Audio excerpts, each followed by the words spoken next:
Chapter 1. The Two Friends. Cyril Brangwyn was a quiet young man. He lived in a small town with his parents and worked in a small office. His best friend was George Saxton, a strong man with bright eyes and a kind heart. Cyril and George had been friends since childhood. They used to walk together, talk about life, and share small dreams. But now something had changed between them. George had fallen in love with a girl named Letty Beardsall. She was smart, confident, and beautiful. Letty liked to read books and talk about new ideas. She came from a family that was richer than George's, but she never looked proud in front of others. George often told Cyril how deeply he loved her. "When I see her smile, I forget everything," George said once, his voice soft and full of hope. Cyril smiled, but deep inside he felt worried for his friend. Letty liked both George and Cyril. She enjoyed talking to them, but Cyril could see a small difference in her eyes when she looked at George. Sometimes she laughed with him freely, and sometimes she became quiet as if hiding her feelings. Cyril saw this and wondered if she truly loved George or just liked his attention. One evening, the three of them were walking near the quiet road. George walked beside Letty, and Cyril followed a few steps behind. The air was calm, and the light of sunset touched their faces. George stopped and said slowly, "Letty, will you ever care for me the way I care for you?" She looked at him for a moment and smiled. "George, you are my good friend," she said softly. "But life is not always simple." Cyril looked down, feeling the silence between them. He could see George's face losing its brightness. After that day, George became different. He tried to stay strong, but his heart was heavy. He worked all day and spent evenings alone. Cyril visited him often and tried to cheer him up, but George only smiled weakly. "She will never be mine," he said once. "Maybe I'm not good enough for her." Cyril didn't know what to say. He only said, "Sometimes love needs time, George. Maybe things will change." Meanwhile, Letty's parents started talking about her marriage. They wanted her to marry a rich and educated man named Leslie Tempest. He was polite, well-dressed, and came from a respected family. Letty didn't say yes or no, but Cyril could see the confusion in her eyes whenever the topic came up. George didn't know about it yet. One day, Cyril met Letty alone. She was sitting under a tree, looking at the ground. "You look sad," Cyril said quietly. She sighed and said, "People think love is easy, but it isn't. George is kind, but I don't know what I want. My parents will never allow me to marry him." Cyril looked at her and said gently, "Then don't hurt him. He truly loves you." Letty's eyes filled with tears. "I never wanted to hurt anyone," she whispered. That night, Cyril couldn't sleep. He thought about his two friends, George with his honest heart, and Letty with her quiet confusion.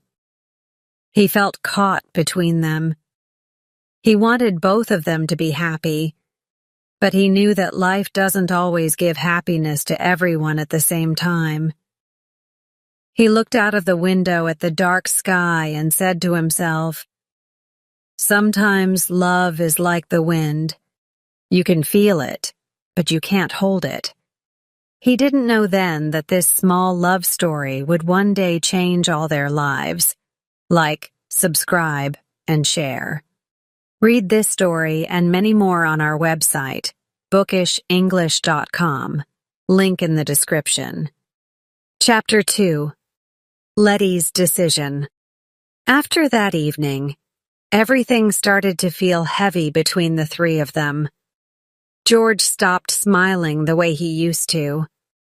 Letty became quieter, and Cyril could feel that something was changing, though no one spoke about it. The friendship that once felt light now carried silence and questions.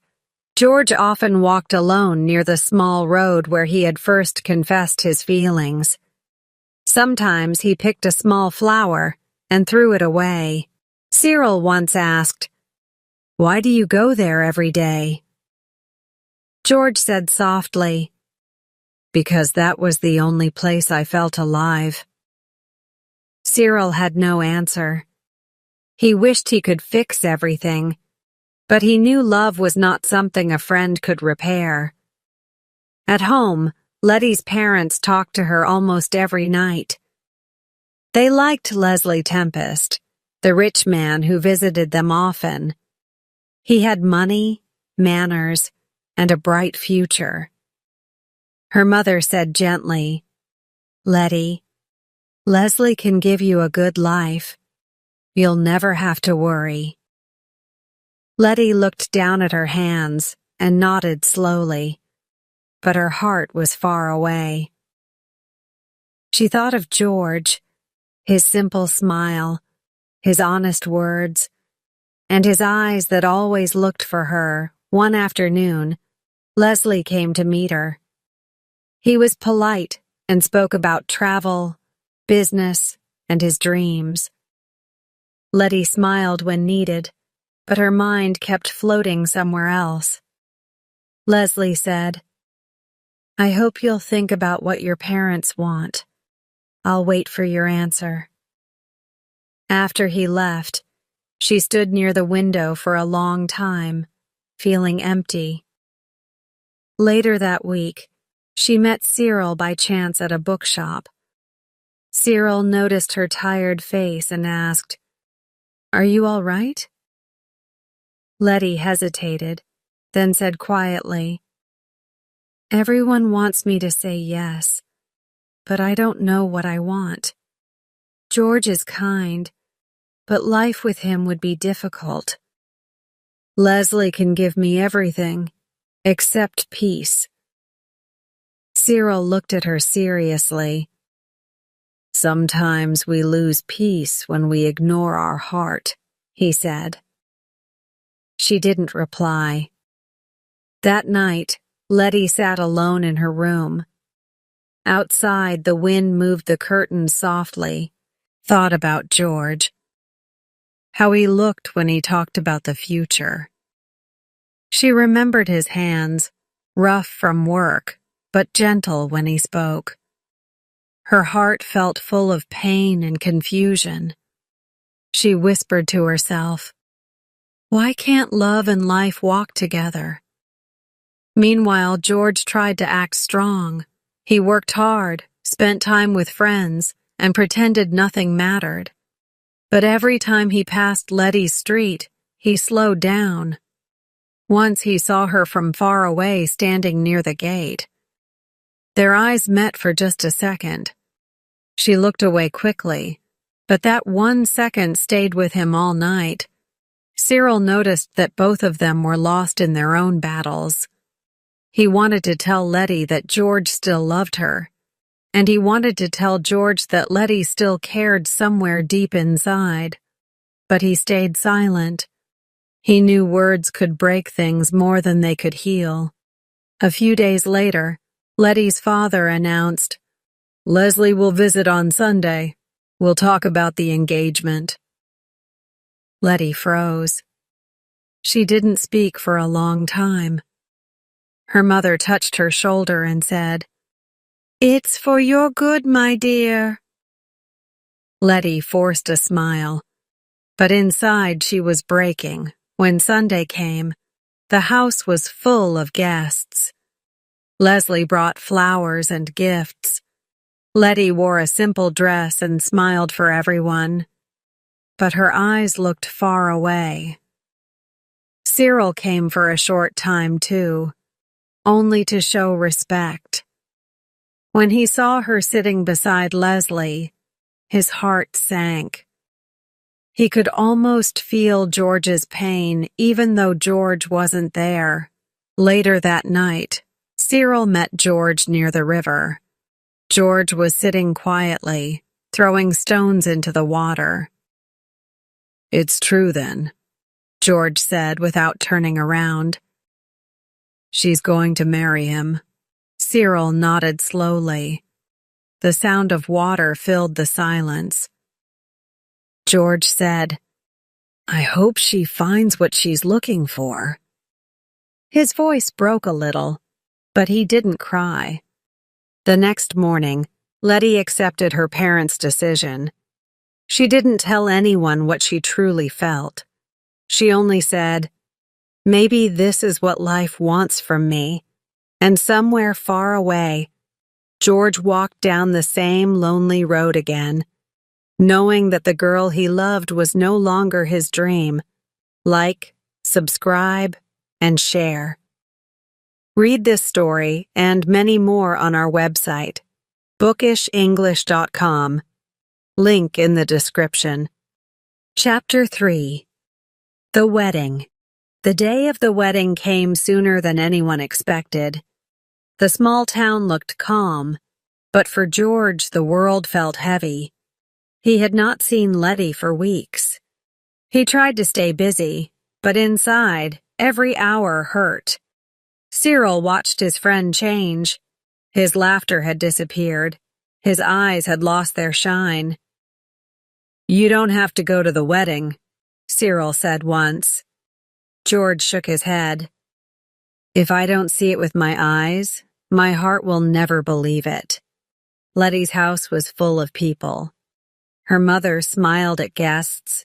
Her father talked proudly about the marriage, and everyone said how lucky she was. Letty wore a white dress and a soft smile, but that smile hid a quiet pain. She looked beautiful, yet her eyes told another story, one of hesitation, one of what-ifs. Cyril came early, helping around quietly. When he saw Letty walking down the stairs, he felt a strange sadness. He remembered all the moments when the three of them laughed together. He knew George would remember them too, but now everything was different. Outside the church, guests gathered. Leslie waited near the gate, dressed in a dark suit, holding flowers. He looked proud and sure. Letty stepped beside him, her hands shaking slightly. The music started, and the ceremony began. Cyril stood at the back, watching as vows were exchanged and promises were made. For everyone else, it was a happy day, but for Cyril, it felt like something pure was ending. At that same time, George stood far from the church, near the field where they once walked together. He could hear the sound of bells in the distance. His heart pounded painfully, but he did not move closer. He closed his eyes and whispered, "I hope she's happy." The wind blew softly, carrying the bells' echo across the valley. After the ceremony, guests gathered for the meal. People laughed, glasses clinked, and music filled the air. Cyril tried to smile, but his mind stayed on George. He wanted to run out, to find him, to tell him it was over. But something inside stopped him. Maybe George already knew too well. Letty sat beside her husband, answering everyone with polite words. Leslie spoke about their plans, the new house, the city they would move to, the parties they would host. Letty nodded, but her thoughts drifted. She remembered George's eyes, how honest they were. A part of her heart whispered, "This is not what love feels like," but she silenced it. She told herself that comfort was safer than passion, that duty was stronger than desire. As the evening came, Cyril finally walked out to find George. He found him sitting alone near the river. George did not look up.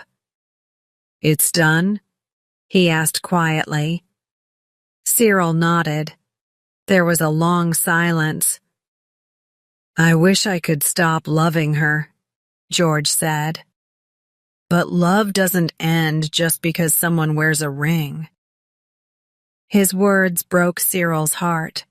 He sat beside him, and neither of them spoke again for a long time. The next few days passed slowly. Letty left the town with Leslie to start her new life. People talked about how lucky she was to have such a fine husband. But Cyril noticed the emptiness she left behind, not just in George's heart, but in the town itself. George stopped meeting friends. He went to work, came back home, and said very little. When Cyril asked, "Are you all right?" he answered, "Yes, I'm fine," and changed the topic. But Cyril could see the truth in his eyes. At night, George sometimes walked to the hilltop where the white peacock used to roam. He looked at the empty space and whispered to himself, "Even beauty can fly away." And so, as Letty began her new married life far away, George's world became quiet. Too quiet to heal, too full to forget. Chapter 4. George's New Life. Months passed after Letty's wedding. Life moved on for everyone, except George. His heart stayed where it was, with memories that refused to fade. He worked every day, spoke to people when needed, and smiled when others looked at him. But when he was alone, his face told the truth. The light in his eyes had gone. Cyril noticed everything. He tried to bring George back to normal life. "Come with me to the market," he said one evening. "You need people around." George agreed, but even when they were out, his eyes searched for something he could never find again. Sometimes he looked at strangers and thought he saw Letty's face. One morning, George met Meg Dawson, a kind and gentle woman who lived near his house. Meg was simple, honest, and warm-hearted. She often greeted him when he passed by. "Good morning, George," she said one day with a soft smile. George nodded but said nothing. Meg noticed his silence but didn't ask questions. She only said, "Work is not everything. You should smile sometimes." Her words touched something inside him. Days turned into weeks. Meg and George began to talk more often. She brought him food sometimes, or helped when he was sick. Cyril was happy to see George finally speaking to someone again. One evening, Cyril said, "Meg is good for you, George. Maybe she can bring light into your life." George looked away and said, "I don't know if I have any light left." Still, time has its own way of healing. George started spending time with Meg's family. Her little brother liked him, and her parents respected his hard-working nature. Slowly, George began to feel less empty. One evening, Meg said, "You don't have to live in the past." George looked at her quietly and said, "Some parts of the past never die." She didn't answer, but she understood. After some months, George surprised everyone by deciding to marry Meg. Cyril asked softly, "Are you sure?" George smiled weakly and said, "Maybe it's time to build a new life." The wedding was simple and quiet. No music, no celebration, just two people trying to start again. In the first few weeks, things seemed peaceful. Meg loved George with all her heart. She cooked for him, cared for him, and spoke kindly. But George was still half somewhere else. Sometimes, in the middle of a conversation, he would fall silent, lost in thought. Meg would notice and ask, "What's wrong?" He would smile and say, "Nothing." But she knew the truth. His heart was not completely hers. One night, Meg said gently, "I know there's someone you once loved. I can feel it. But I'm here now, George. I'm not asking you to forget her. I just want you to remember that I'm trying." George looked at her, his eyes full of pain. "You deserve more than a man who lives with ghosts," he said. "But I promise I'll try." As months passed, their small house felt both warm and cold. Meg waited for the day when George would truly see her, not as a kind friend, but as his partner. But that day never fully came. Every now and then, George heard a piece of news about Letty from Cyril, that she lived in the city, that her husband was successful, that people admired her. He only nodded, pretending not to care. But at night, when everyone slept, he sat outside quietly, staring at the sky. Cyril once found him like that and said, "You're lucky, George. You have someone who loves you." George replied, "Yes, I know. But love doesn't come by choice. Sometimes your heart belongs to someone even when your life doesn't." Meg, standing at the window, heard his words but said nothing. She wiped a small tear and looked at the quiet sky, hoping that one day her love would be enough. Chapter 5. Letty's Regret.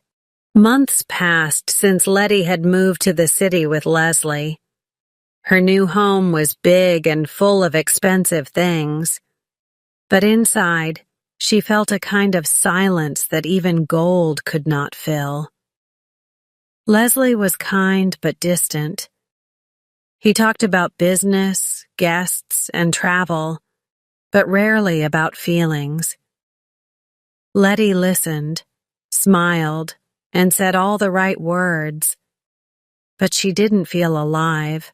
Every evening she sat by the window, watching the streetlights appear one by one. She often thought of the small town she left behind, of the hills, the quiet roads, and George's honest eyes. She told herself she had made the right choice, but her heart didn't agree.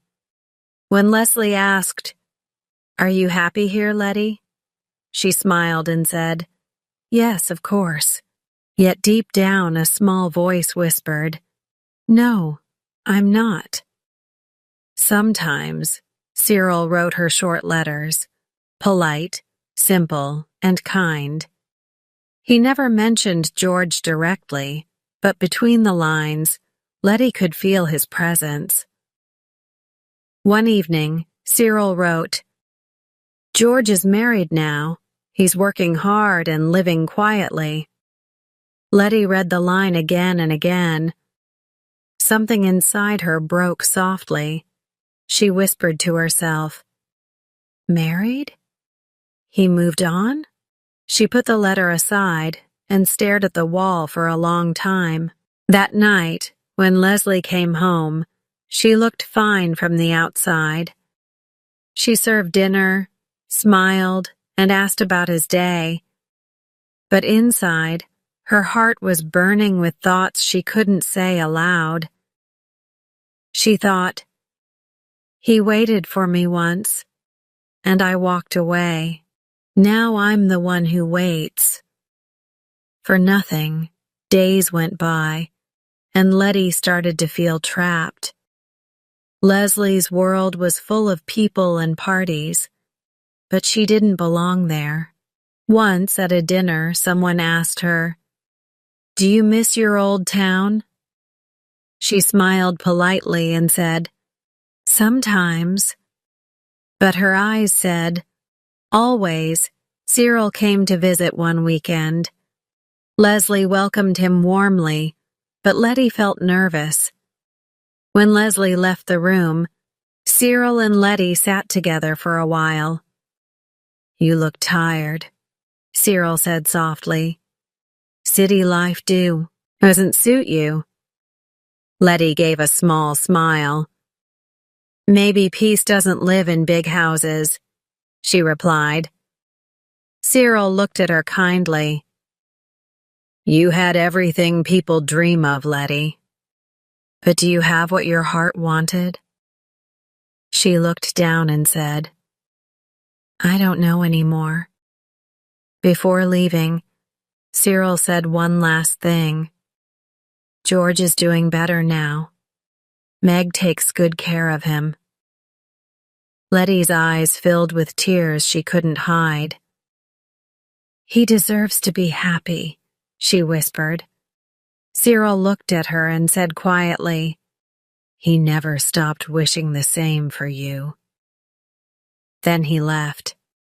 That night, Letty cried silently for the first time in years. She didn't cry for George, or Leslie, or even for love. She cried because she finally understood what she had lost. She thought of George's simple life, their laughter, their long walks. She remembered how real everything had felt. Now everything around her looked perfect but felt empty.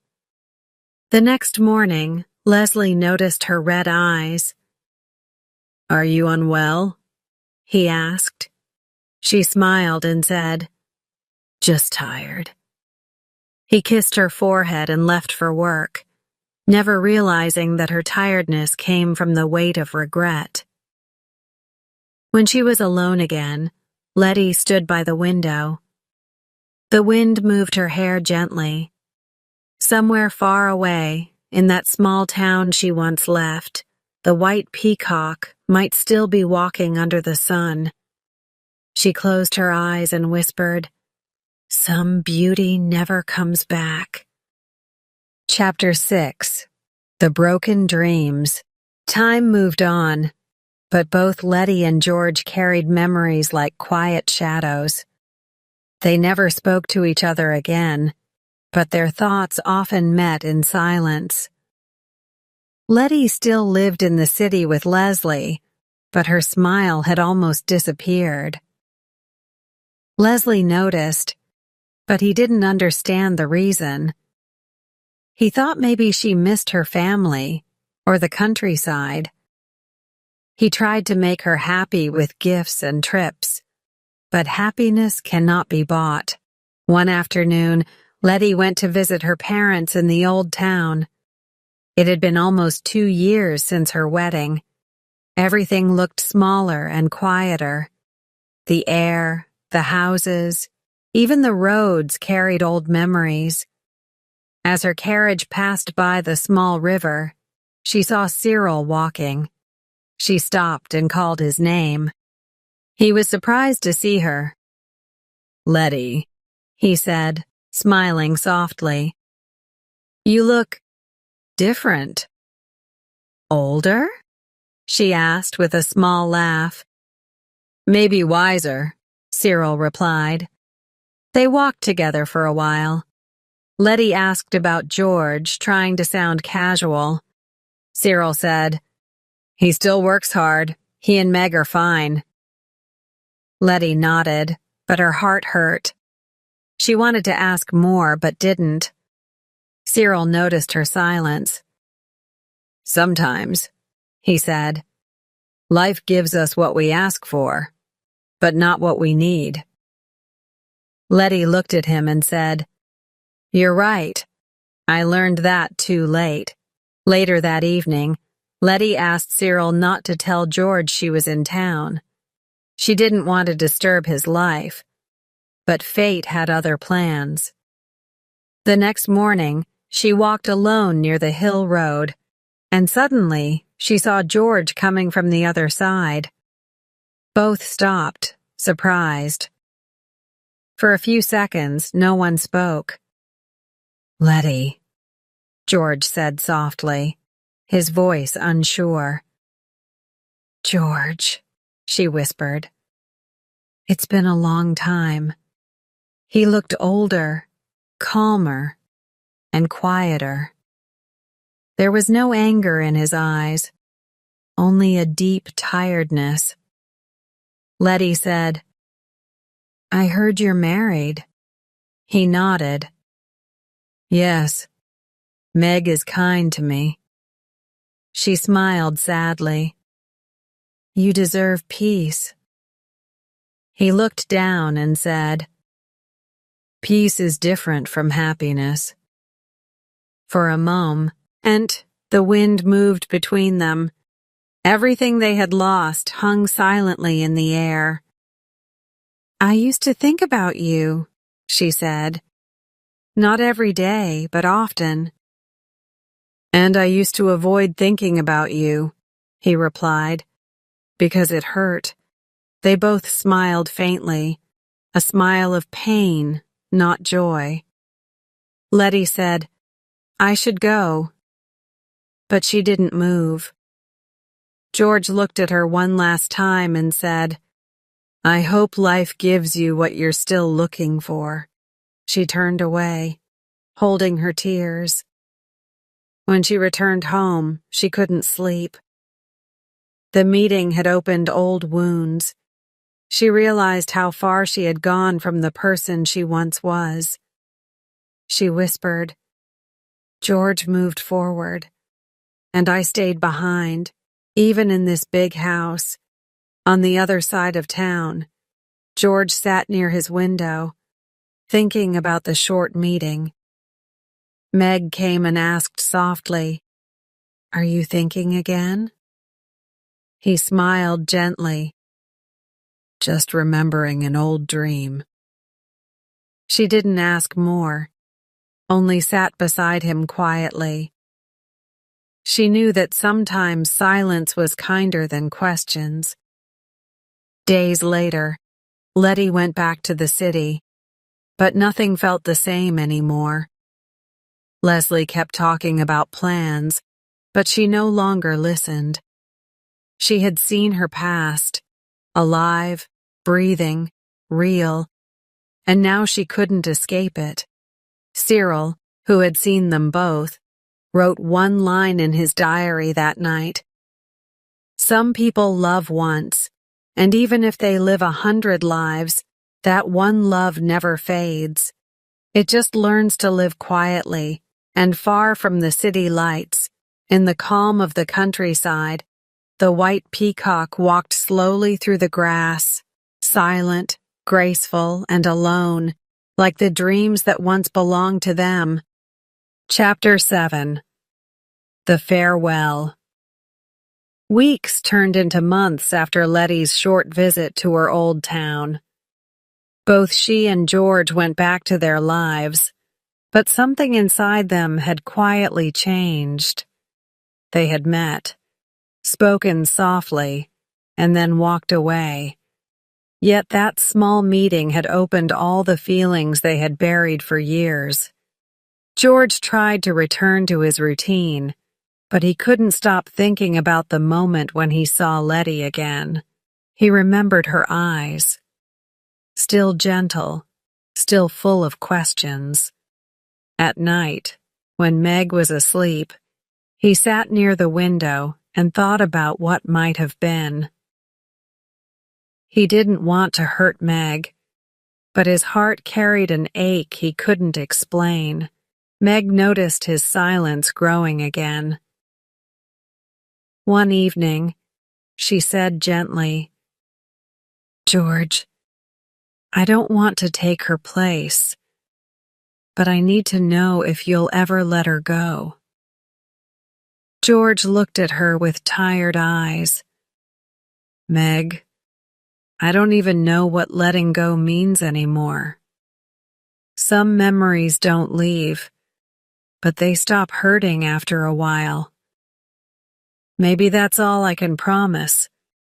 Meg smiled weakly and said, "Then I'll wait for that while." Meanwhile, in the city, Letty's life continued but felt lifeless. Leslie became more involved in business and spent less time at home. Letty filled her days with reading, writing, and long walks in the garden.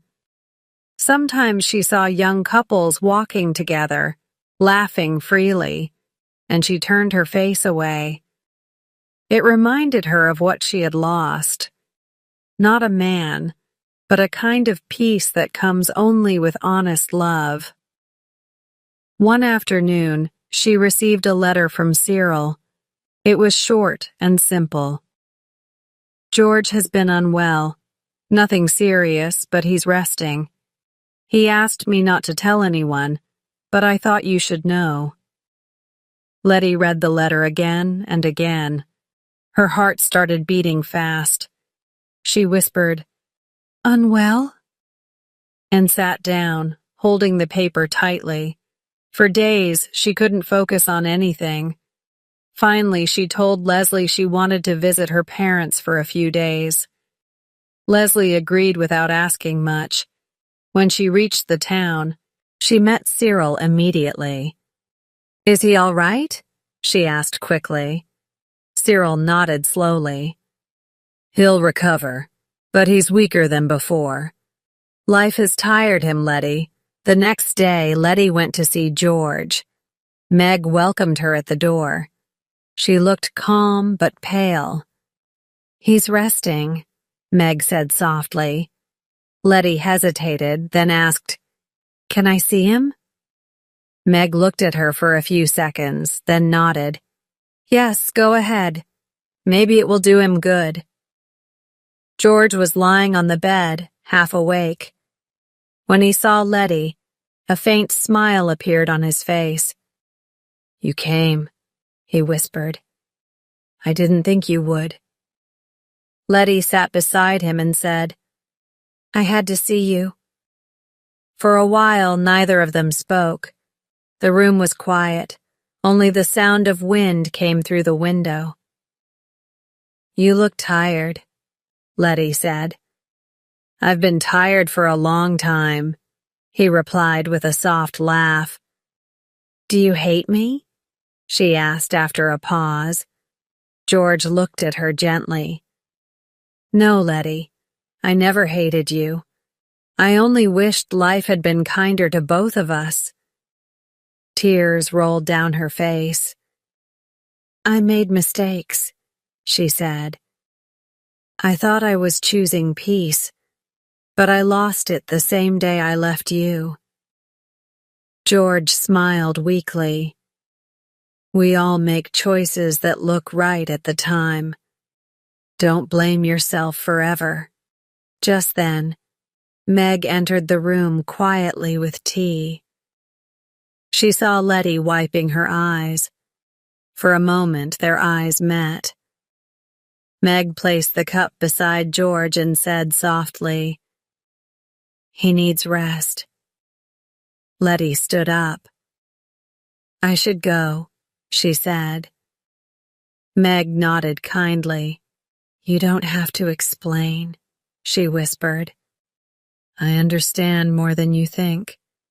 Before leaving, Letty looked at George one last time. "Goodbye, George," she said with trembling lips. He smiled. "Goodbye, Letty. Take care of your heart." When she walked out, the evening sun was falling softly on the road. Cyril stood outside waiting. He didn't say anything. Letty just said, "He still speaks with kindness, even after everything." Cyril answered quietly, "That's because love, when real, never turns into hate. It just becomes quiet." That night, Letty couldn't sleep. She realized that goodbye doesn't always mean the end. Sometimes it means peace. the peace that comes when you finally accept what can never be changed. George slowly recovered in the following weeks. He and Meg started taking small walks together again. One evening, he looked at her and said, "Thank you for staying when I had nothing left to give." Meg smiled.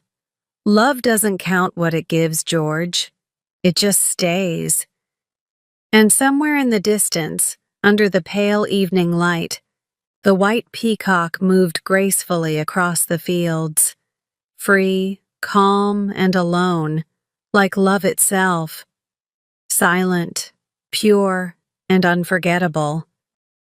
Chapter 8. The White Peacock. Time passed slowly, and life began to quiet down for everyone. George's health improved, but he was not the same man anymore. He had learned to live peacefully with the past. The pain inside him had become soft, like an old scar that no longer hurt, but still reminded him of what once was. Meg stayed beside him always, gentle and patient, never demanding more than he could give. Sometimes on calm evenings, George walked to the small hill where the white peacock still lived. The bird had grown older too, its feathers still bright, but less proud. George looked at it and smiled sadly. "You're still beautiful," he whispered. "But even beauty gets tired." The bird opened its wings slowly, glowing in the last light of the sun.